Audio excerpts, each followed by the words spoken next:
तो आज आप समाजवादी पार्टी कार्यालय पर दिखे। इससे पहले भी आपको करीब 2 हफ्ते पहले समाजवादी पार्टी कार्यालय पर देखा गया था। क्या कोई खास वजह? नहीं, मैं लखनऊ आया था। हाँ। और लखनऊ आया था तो एक पूर्व मुख्यमंत्री रहे हैं। हाँ। और एक पार्टी के राष्ट्रीय अध्यक्ष हैं। हाँ। और इनके फादर, हाँ, जिसका एक ही नाम है पूरी दुनिया में, धरती पुत्र।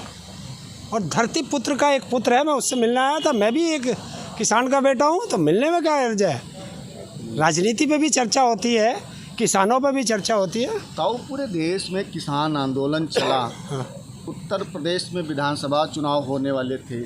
लगा कि किसान आंदोलन का बहुत बड़ा असर विधानसभा के चुनाव में देखने को मिलेगा, लेकिन वो बहुत बड़ा प्रभाव उत्तर प्रदेश के विधानसभा चुनाव में नहीं देखने को मिला। पूर्वी उत्तर प्रदेश छोड़िए, पश्चिम उत्तर प्रदेश में भी समाजवादी पार्टी को करारी हार देखने को मिली। क्या कारण रहे? किसने कहा करारी हार देखी? किसने कहा भाई?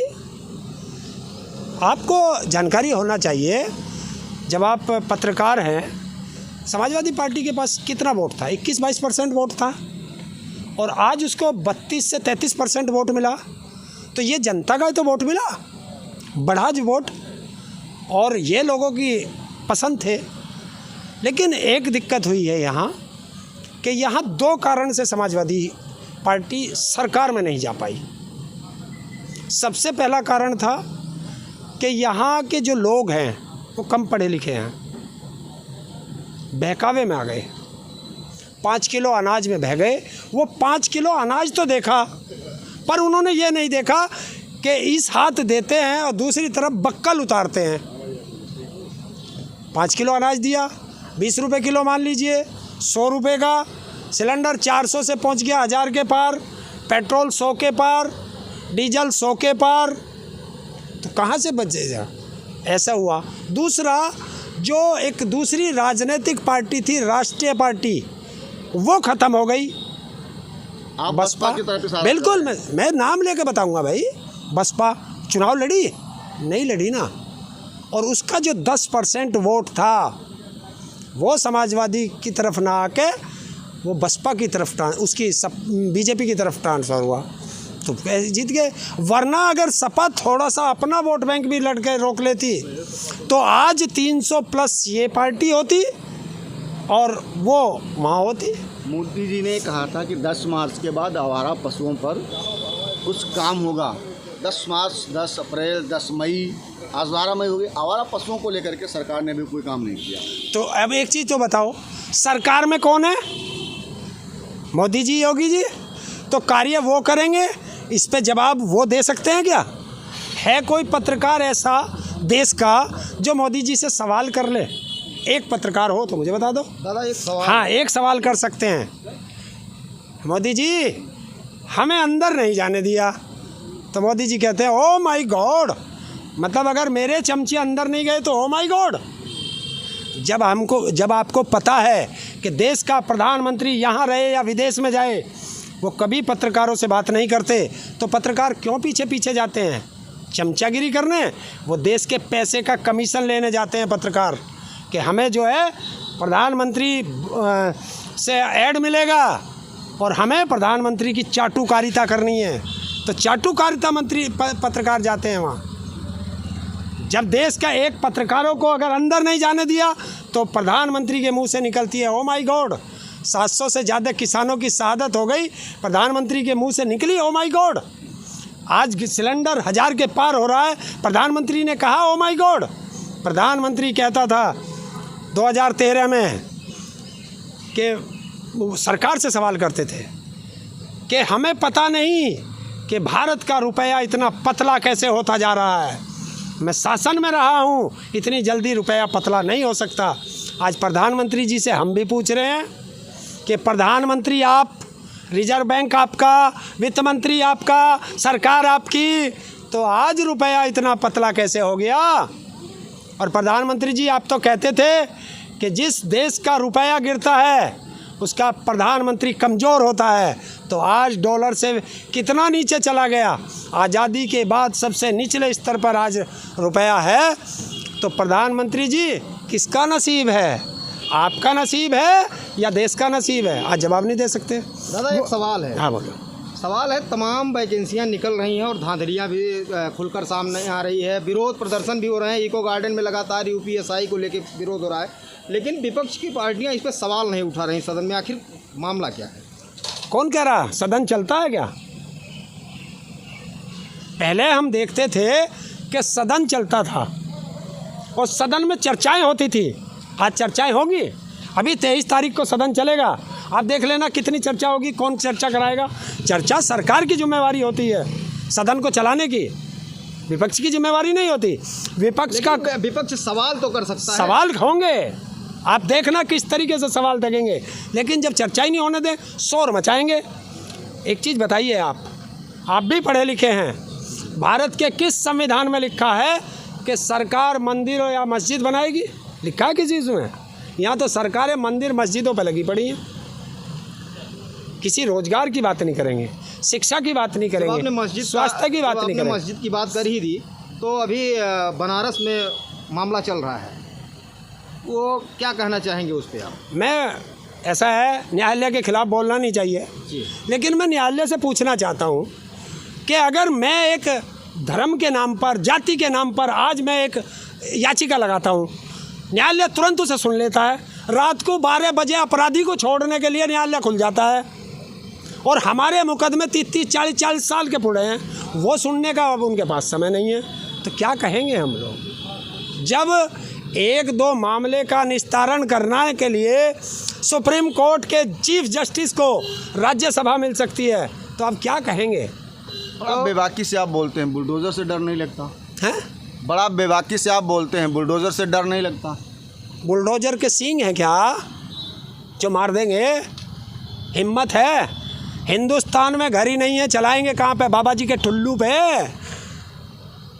घर ही नहीं है हिंदुस्तान में, बता कह दे योगी जी से चला दे, मेरा कौन सा घर है उस पर बुलडोजर,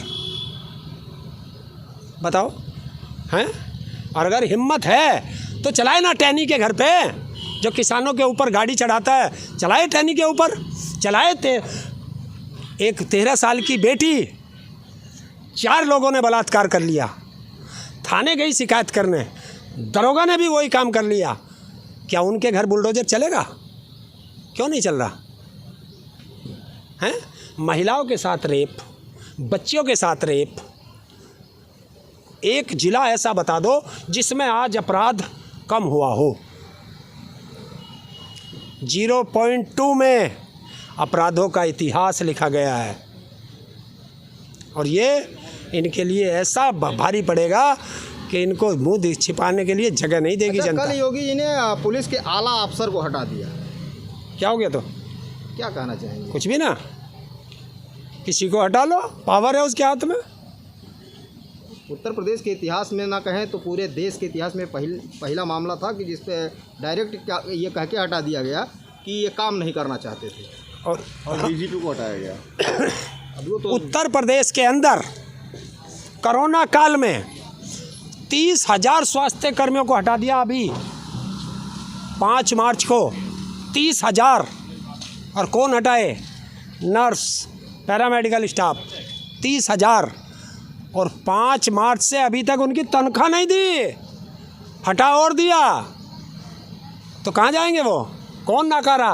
सरकार कह रही कि अपराध का ग्राफ डाउन हुआ है, सरकार लगातार कह रही कि अपराध का ग्राफ डाउन हुआ है, अपराधी खौफजदा हैं, अधिकतर अपराधी जेलों में हैं। तो मुझे ये बताओ, जो उन्नाव कांड हुआ, हाथरस कांड हुआ, अभी ये कौन सा ज़िले थे, चंदौली और एक ललितपुर है, बताओ किसी के घर बुलडोजर चला हो तो मुझे बता दो। आप बुलडोजर बहुत कर रहे हो। भारत के संविधान में कहाँ लिखा है कि अपराध मैंने किया, घर मेरे बच्चों का हटा दो? कहीं लिखा है? सजा अपराध मैंने किया है, आप मुझे फांसी दें, न्यायालय मुझे फांसी दे।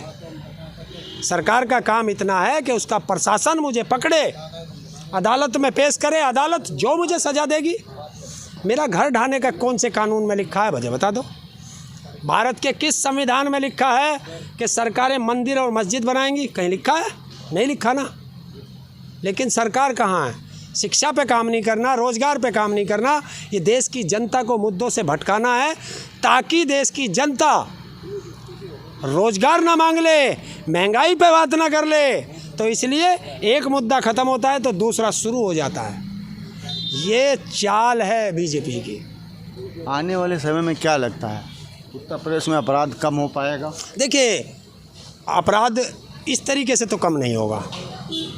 जब प्रदेश का मुख्यमंत्री कहता हो मंत्रियों को कि तुम दलाली लेना बंद कर दो, अफसरों को मैं सुधार लूँगा, तो इसका मतलब मंत्री दलाली लेते हैं जब मुख्यमंत्री कह रहा है, और इससे बड़ी क्या बात होगी। दूसरी चीज़ आप देखो, ये हुआ था लंका में, वहाँ जब राजपक्षे आया था तो उसने प्रचार किया था कि मैं मॉरिशस बनाऊंगा, इसको मॉरिशस बना देंगे, क्योंकि मॉरिशस देखी नहीं वहाँ के लोगों ने। जिस तरह 2014 में हमने गुजरात नहीं देखा था,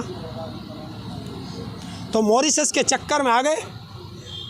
आज क्या है, वहाँ एक सांसद की हत्या भी कर दी भीड़ ने, और जो वहाँ का वो राजपक्षे का अंधभक्त मिलता है उसकी कुटाई करते हैं, कूड़े की गाड़ी में डाल देते हैं।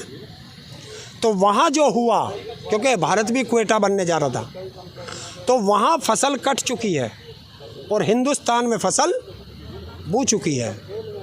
तो ईश्वर ना करे कि मेरे देश में ऐसा हो, लेकिन ये राजनेता उसी तरफ लेके जा रहे हैं देश को।